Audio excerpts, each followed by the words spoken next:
Nuestra invitada de hoy, Gloria Vallejo Osorio, psicóloga vinculada a la Secretaría de Educación Municipal desde el año 2015 como profesional psicosocial de las instituciones educativas. Hoy, en el Ágora, un lugar de encuentro.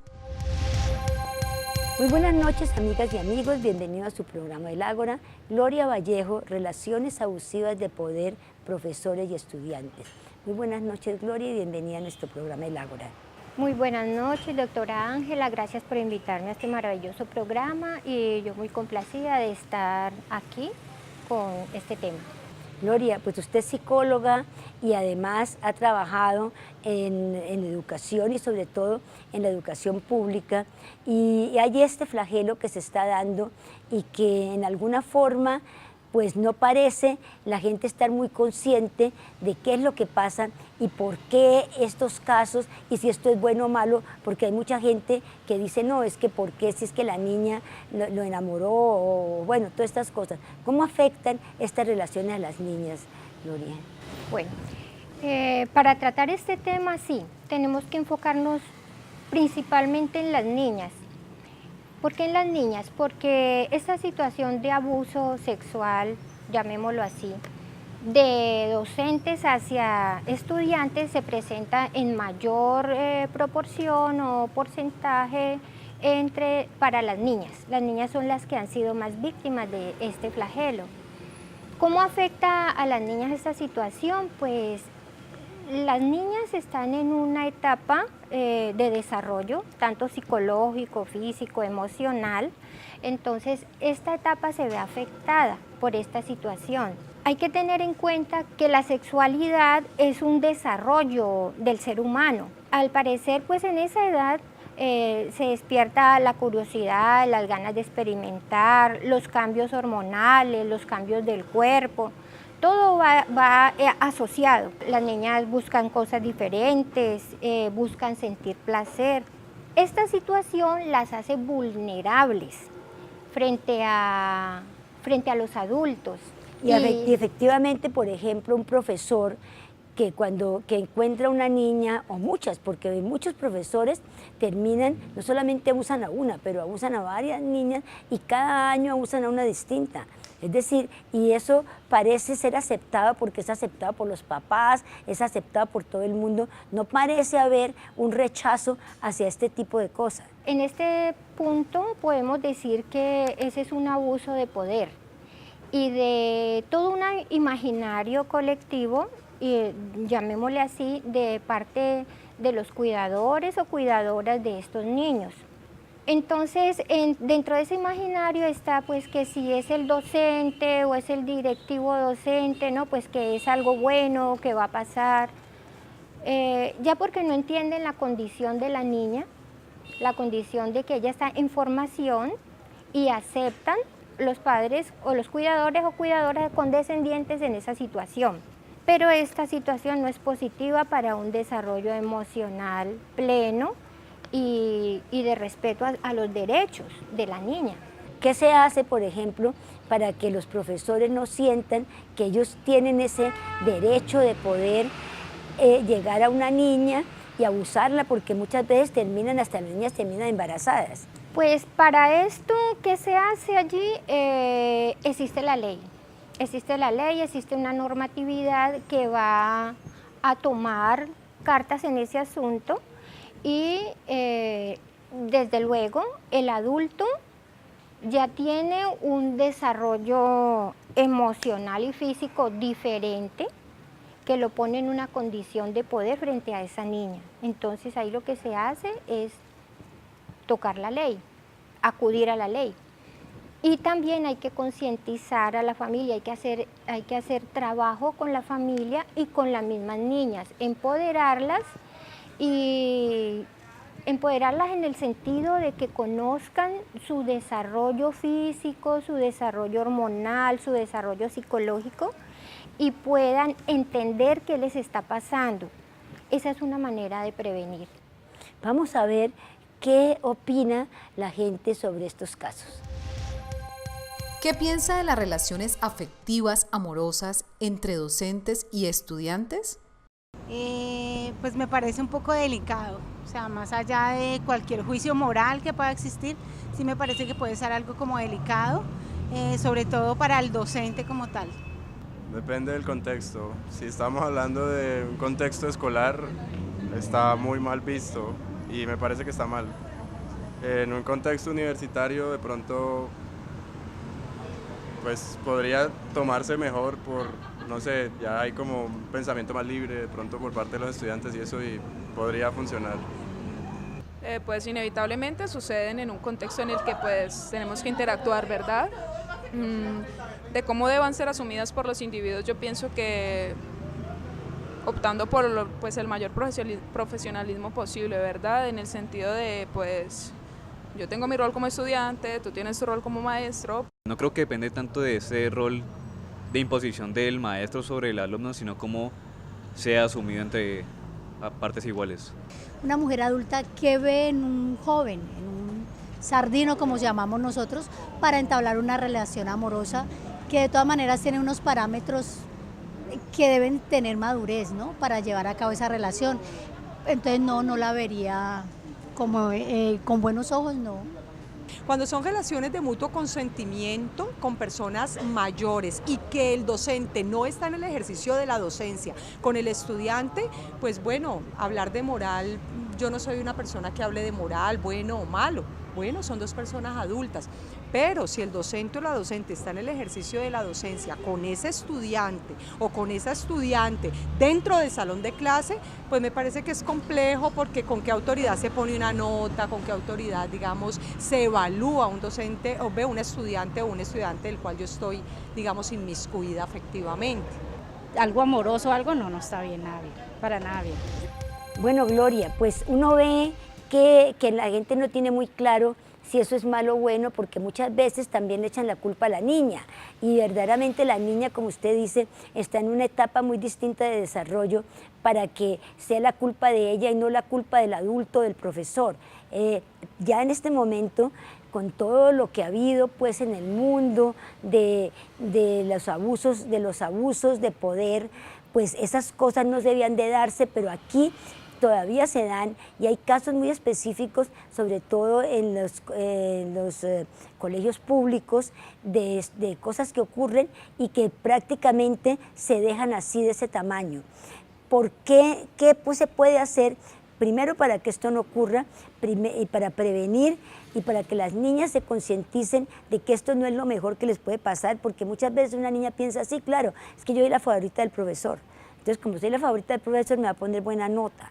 Entonces, ¿qué es lo que se da allí y cómo se puede prevenir? Bueno, es como habíamos hablado, el empoderamiento de la niña en cuestión de que conozca qué está pasando en este momento o en esta etapa de su vida y que sepa que el desarrollo físico, fisiológico y psicológico hace que ella en estos momentos piense y sienta como ella piensa y siente. Entonces está más en educación. Desde las instituciones educativas debe de darse ese apoyo.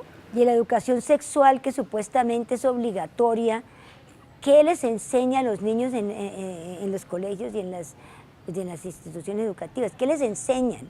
Dentro del programa de las instituciones educativas debe existir, dentro de los proyectos transversales, la educación sexual. Debe existir, o sea, está reglamentado que exista. Pero no se dice cómo. Pues hay unos lineamientos y unos manuales que vienen desde secretarías, desde la Secretaría de Educación, de cómo se hace, debe estar la persona idónea para que lo lleve adelante. ¿Y eso hay algún tipo de control? Sí, existe una ley que se llama la 1620. Esta ley viene a reglamentar dentro de las instituciones educativas que existan la defensa de los derechos de niños, niñas y adolescentes y que debe haber una educación sexual acorde para prevenir todo tipo de violencia sexual. Vamos a hacer una pausa para comerciales y ya regresamos.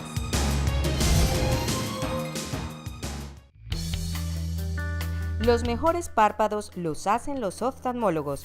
Rejuvenecimiento facial de párpados y cejas, cirugía de bolsa de párpados y flacidez de piel, toxina botulínica y ácido hialurónico. Doctora Ángela María Dolmesh, médica oftalmóloga, especialista en cirugía estética y reconstructiva de párpados, cejas y vías lagrimales de la Universidad de McGill en Canadá. Clínica de Oftalmología de Cali, carrera 47, número 8C94, consultorio 211, teléfono 511-0267 en Cali. Visita Nachira, uno de los 10 finalistas en el 2016 de los Premios Mundiales de Hábitat, reconocida internacionalmente como mejor práctica. Conozca el baño seco y compostero, la cocina solar, la fuente de la Pachamama. Asista a una velada a la luz de la luna, piérdase en el laberinto, vea cómo funciona una biciducha, aprenda cómo se hace el papel hecho a mano y los juguetes de desechos reciclados. Disfrute de una noche en familia en la Ecoaldea. Conozca los proyectos productivos que constituyen la columna vertebral de esta Ecoaldea de mujeres. Saboree los mejores platos vallecaucanos. Haga sus reservaciones con anterioridad. Atendemos congresos, grupos y colegios. Visite nuestra página web www.nachira-ecoaldea.org.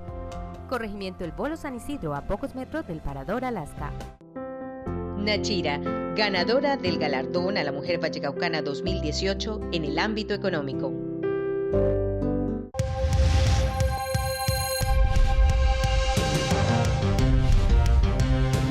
Continuamos en el Ágora, un lugar de encuentro. Gloria Vallejo, relaciones abusivas de poder, profesores y estudiantes. Estábamos hablando de la ley, es decir, hay una ley, pero también pareciera que esa ley, como muchas leyes en Colombia, pues se la llevan por la galleta, porque muchas veces ni la niña quiere denunciar al profesor, ni los padres quieren tampoco. Esperan que la niña si quede embarazada por el profesor, que nada pase. Entonces no hay una forma de verdaderamente castigar, no, porque tampoco ha habido nada ejemplarizante. Sí, es cierto. Ha venido sucediendo, presentándose esta situación. Por eso, aquí en Cali se optó por estudiar todos estos casos y de allí salió un decreto que se apoya en muchas leyes. Este decreto es el 4110.20.1161 de diciembre 23 del 2015. Ese decreto que establece un protocolo para atender estas situaciones. Es el protocolo para atender las presuntas situaciones de acoso sexual y violencia sexual contra niños, niñas y adolescentes que impliquen servidor público de los establecimientos educativos de la Secretaría de Educación Municipal. Entonces se estableció ese decreto. Es decir, ¿qué pasa, por ejemplo, si hay una niña, hay una niña que quedó embarazada y que tuvo relaciones sexuales con su profesor por A o B motivos y fue consentido, pero esa niña quedó embarazada? ¿Qué pueden hacer los padres de esa niña? Bueno, es importante no revictimizar a la niña, entonces hay que abordarlo muy cuidadosamente. Activar la ruta de atención, el protocolo de atención. Dice que este caso se pone en conocimiento de las autoridades competentes y después se hacen las respectivas citaciones y la niña la abordaría bienestar familiar con los profesionales adecuados. Bueno, ¿y existen algunas estadísticas o estudio que por qué finalmente se llegó a esta ley? Las estadísticas vienen siendo manejadas, digamos, como una consideración para haber establecido de que este protocolo de atención a estas situaciones se haya decretado. Generalmente son las niñas y las adolescentes presuntamente acusadas y violentadas sexualmente por el servidor público, en este caso docentes o directivos docentes, también ha sucedido. Ha pasado también otra consideración que se ha tenido aparte de las estadísticas, es que las niñas terminan retirándose del establecimiento educativo en la medida que su presunto agresor continúa allí. Entonces, prácticamente lo que ocurre es que no hay un castigo para el agresor, sino que la que termina siendo victimizada es la niña. Por esta razón, hay un informe de Defensoría del Pueblo con factores de mayor vulnerabilidad. ¿Por qué las niñas son vulnerables y por qué se sigue sucediendo se sigue presentando esta situación? Entonces, esa investigación que hizo la Defensoría del Pueblo no fue solo en Colombia, también en Bolivia, Ecuador y México, con el objetivo de analizar el fenómeno de la violencia sexual en las instituciones educativas, de que por qué las niñas siempre son las que dicen, no, es que yo tengo la culpa o no denuncian. Hay una coacción. También eso es abuso sexual, también hay chantaje sexual, petición de favores sexuales a cambio de calificaciones escolares. Todo esto encontró la Defensoría. También el género, o sea, que es niña, la raza, la edad, la etnia, la ruralidad es otro factor que incide en que se presente este abuso. La opción sexual, la existencia de alguna discapacidad y la situación de desplazamiento, que casi siempre es forzado, ¿no? Bueno, esto es un estudio muy interesante. Vamos a hacer una pausa para comerciales y ya regresamos.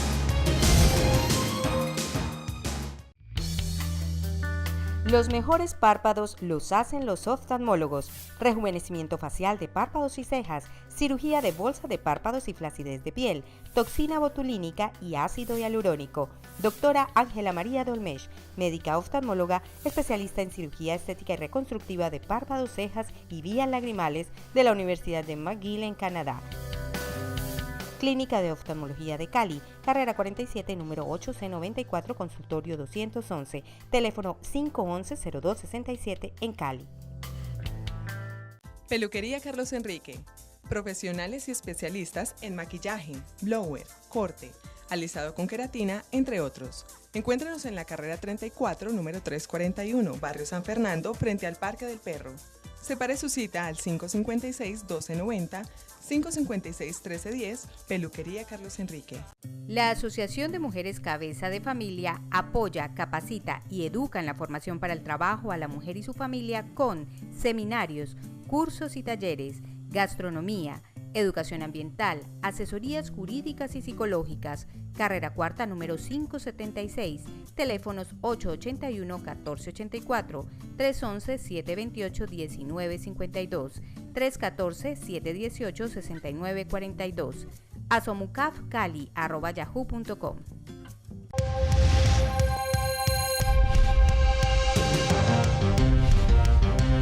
Continuamos en el Ágora, un lugar de encuentro. Gloria Vallejo, relaciones abusivas de poder, profesores y estudiantes. Gloria, pues eso que usted nos cuenta es muy interesante, pero es decir, no tenemos verdaderamente una claridad sobre cuál ha sido el castigo o qué ha pasado después y también cómo eso afecta. Cuéntenos un poquito más. ¿Cómo afecta? Afecta en sí en el contexto educativo, en toda la institución educativa, en que estas situaciones se van tomando como naturalizando la situación. Se naturaliza, ¿Y ¿no? por qué se vuelven repetitivas? Bueno, con referente a ese tema, tenemos un informe de la Procuraduría General de la Nación, se hizo en enero del 2005. Este informe concluyó que los patrones repetitivos orientados en encubrir o tolerar los diversos tipos de abuso sexual en la escuela, encontraron que esos factores eran los siguientes: la cultura de tolerancia al abuso sexual y normalización de las relaciones. ¿Será que todavía sigue así? Sí. Pues digamos, estos procesos para que una ley se dé a cumplir, digamos, este es un informe de la Procuraduría que ha sido tomado por la ley, por ese decreto que ahorita viene a sancionar a estos docentes o directivos docentes.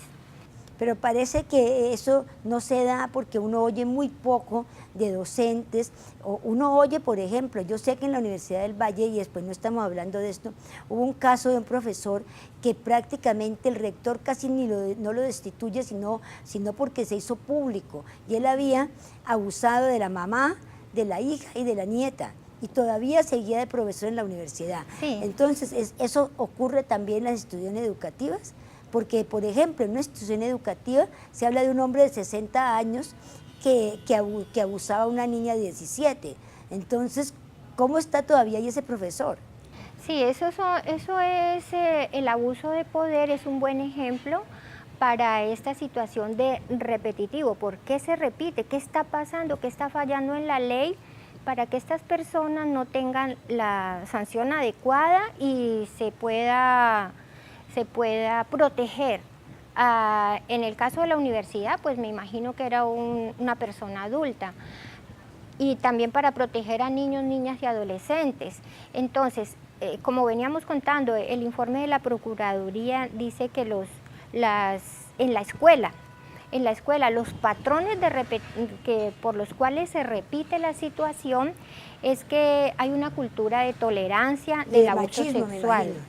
Tolerancia y machismo. O sea, vamos a ver qué piensan las personas sobre este tipo de conducta. ¿Qué consecuencias puede tener las relaciones afectivas entre docentes y estudiantes? Yo no considero que esté mal, es decir, las relaciones afectivas se dan en todos los medios, somos seres humanos y por ende nos tenemos que relacionar unos a otros.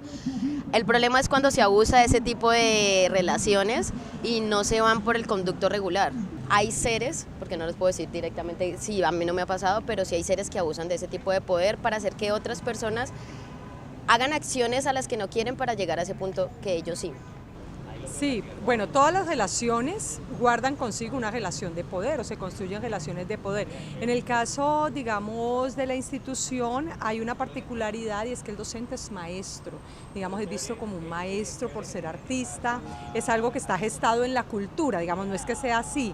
Y pues, efectivamente hay una relación de poder donde el maestro es visto, digamos, como un ser de mucho conocimiento, un ser que puede acompañar, digamos, el conocimiento y construirlo, y el estudiante, de alguna manera, si hay un maestro, hay un discípulo, entonces eso te pone en una relación mucho más desequilibrada que la de un profesor cualquiera.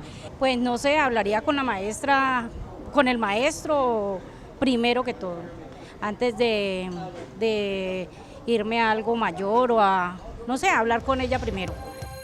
Ya vemos que sí hay una conciencia mucho más clara de lo que pronto había en el 2005, pero muchas de estas cosas se siguen repitiendo. ¿Qué más decía ese informe, Gloria? Este informe dice también que hay encubrimiento para no poner en riesgo el prestigio profesional. Eso es gravísimo. También hay falta de interés y prioridad en la investigación y sanción. O sea, no lo ponen con prioridad, sino que es un proceso que va avanzando lentamente y debería ser... Hoy en día seguirá siendo esa falta de prioridad, porque a mí sí me decían que hay cárcel para un docente que incurre en esa conducta, pero uno oye muy poco sobre este tipo de sanción. Sí, casi no se hace público. Es decir, bueno, digo yo, si no se hace público en los colegios, porque muchas veces son gentes pues de escasos recursos, bastante, pues no tienen mucha educación y lo aceptan como que la niña fracasó, y de ahí hasta allí llegó.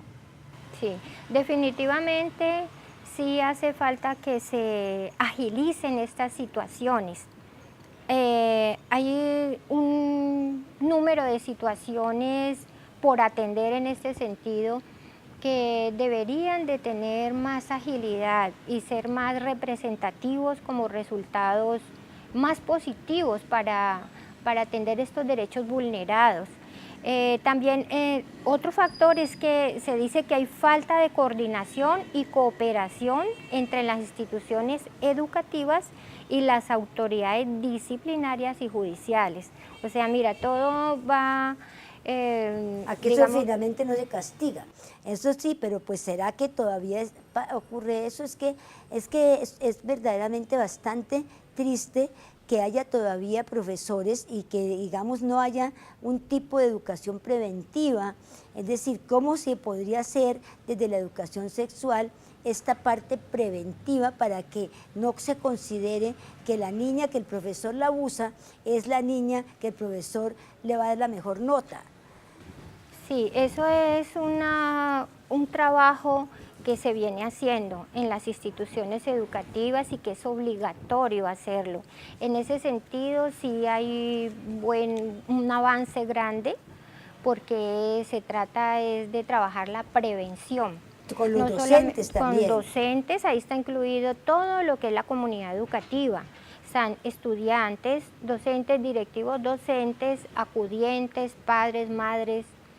Entonces se está trabajando desde aquí desde la Secretaría de Educación Municipal de Santiago de Cali, se ha hecho una labor bien importante desde que apareció la Ley 1620 en el 2013, para el 2014 debía haber sido implementada. Y ella se ha venido trabajando con bastante esfuerzo y bastante presencia de psicólogos y profesionales psicosociales en las instituciones educativas para atender estas situaciones, activar protocolos.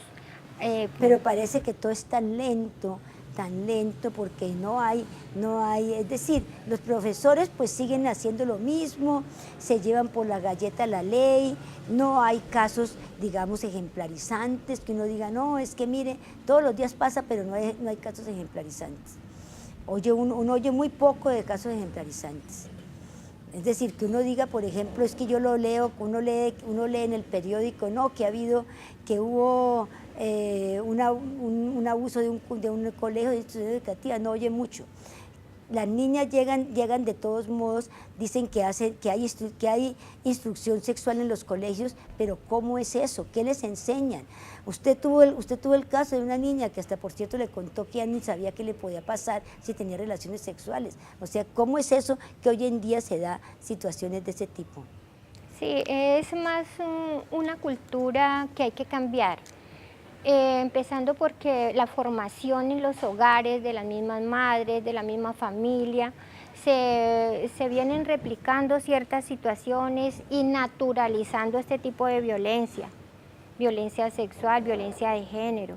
Entonces, en ese sentido es que hay mucho trabajo. Tiene que haber, definitivamente yo creo que si no hay algo ejemplarizante, esto no va a parar. Y pues, bueno, ya se nos acabó el tiempo, Gloria, pues le agradecemos mucho que nos haya acompañado en este programa. Bueno, doctora Ángela, muchas gracias por haberme invitado. Yo invito a los padres de familia que no se queden callados, que informen de la situación, así sea en la institución educativa o directamente a la Fiscalía, a la Procuraduría, y no se queden callados, no vean como natural ni normal que un docente esté enamorando, esté haciéndole propuestas a una niña. Eso debemos de tenerlo bajo la conciencia de padres, madres, cuidadores, así no puede continuar. Muy importante, Gloria, muchísimas gracias, pues le agradecemos muchísimo que haya estado con nosotros en este programa. Muchas gracias, doctora Ángela, con mucho gusto. A ustedes muy buenas noches y continúen en su canal Telepacífico.